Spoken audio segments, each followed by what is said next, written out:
জননী আপনি ঘুমান। ও ভাই ইহুদি, আমার মা ঘুমাবে আর আমি মায়ের কাজটা নিজে হাতে সব সম্পাদন করব।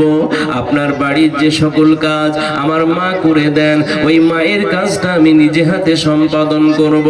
ইহুদি বড় খুশি হয়ে যায় যে মুহাম্মদকে পছন্দ করে না, দেখতে পারে না। ওই মুহাম্মদ আজকের বাড়ির কর্মচারী হয়ে এসেছে, ওই কর্মচারী হিসাবে ইহুদির বাড়িতে কাজ করবে। ইহুদির বাড়িতে কাজ করার জন্য বলে দিলেন, আর বুড়িমার জন্য একটা বিছানা করে দিলেন। বার হন। ইহুদি বাইরে বেরিয়ে এসে ডাক দিয়ে বলল, মুহাম্মদ বিন আব্দুল্লাহ, কি ব্যাপার? ও ভাই ইহুদি, আমি এখন আল্লাহর কাবা বাইতুল্লাহ যাব, 2 রাকাত নামাজ আদায় করব।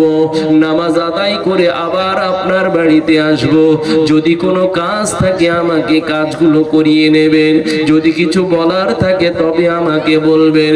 ইহুদি বলেছিলেন, না মুহাম্মদ বিন আব্দুল্লাহ হাত খানা লম্বা করে দিয়ে সামনে দাঁড়িয়ে বলেছিল, ইহুদি, হে মুহাম্মদ বিন আব্দুল্লাহ, হে মুহাম্মদ বিন আব্দুল্লাহ, আপনাকে যেতে দেব না, যেতে দেব না, নামাজে যেতে দেব না। আল্লাহ নবী বলেছিলেন আমাকে নামাজে যেতে দাও, যদি কিছু বলার থাকে আমাকে এসে বলবা, আমি ফিরে আসলে তারপরে আমাকে বলবা।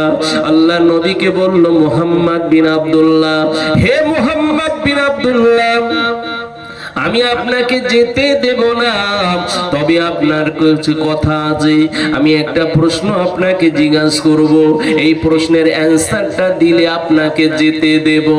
আল্লাহ নবী বলেছিল, ভাই আমি নামাজ পড়ে ফিরে আসি তারপরে আমাকে প্রশ্ন করবেন। বলল, না না, আমি প্রশ্ন করব, আমার অ্যানসার দেওয়া লাগবে। যত সময় অ্যানসার না দেবে তত সময় আমি আপনাকে ছাড়বো না। আল্লাহ নবী বলেছিলেন, ভাই ইহুদি, কি প্রশ্ন আমাকে করবেন? ইহুদি ওই সময় বলেছিল, হে মুহাম্মদ বিন আব্দুল্লাহ, প্রশ্ন আমার অন্য কিছুই নয়, একটুখানি সত্য করে বলুন, মদিনার মানুষ, মক্কার মানুষ জানে আপনার নামে কেস দেওয়া হয় আল আমিন। আল আমিন সত্যবাদী। আপনি মিথ্যা কথা বলেন না, মিথ্যা কথা বলেন না। ও মুহাম্মদ বিন আব্দুল্লাহ, সত্য করে বলো, আজকে আমার কাছে সত্য করে বলো। হে মুহাম্মদ বিন আব্দুল্লাহ, সত্য করে আমার সঙ্গে বলো, আমার বাড়িতে আসার আজকের এই ইহুদি কি করে জানলো যে আমি গভীর রাতের মাঝখানে আল্লাহর বাড়ি থেকে এখানে এসে পৌঁছালাম? এটা কিভাবে জানতে পারলো? বিষয়টা আমার বুঝে আসে না। আল্লাহ নবী সেখানে আলোচনা দিয়েছিলেন। হে ভাই ইহুদি, আল্লাহ নবীর আলোচনাটা ছিল এমন, আল্লাহ পাক আমাকে ঘরেতে ঘুমিয়ে রেখেছিলেন, উম্মে হানির ঘরেতে ঘুমিয়েছিলাম। আমার আল্লাহ পাক জিবরাইল আমিনকে পাঠিয়ে দিয়েছিলেন। ইয়া আখি জিবরাইল, আমার জিবরাইল আমার কাছে এসেছিল। আল্লাহ পাক জিবরাইলকে বলেছিলেন, জিবরাইল চলে যাও, আমার নবীকে দাওয়াত করে আমার বাড়িতে নিয়ে আসো। দাওয়াত করে নিয়ে আসার জন্য এসেছিলেন আমার কাছে।